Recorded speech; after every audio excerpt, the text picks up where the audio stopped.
Hi guys, today we are going to learn about birds. The boreal chickadee is a small passerine songbird in the tit family Poridae. It is found in the boreal forests of Alaska, Canada, and the northern United States and remains within this range all year. Mountain bluebirds are beautiful, sky blue thrushes found in open, high-elevation areas across western North America.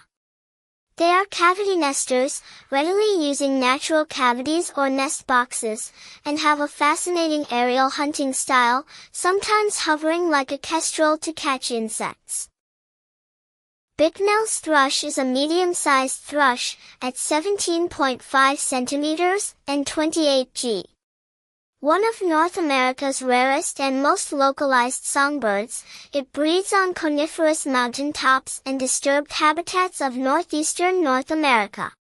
Bicknell's thrush is a medium-sized thrush, at 17.5 centimeters and 28 g.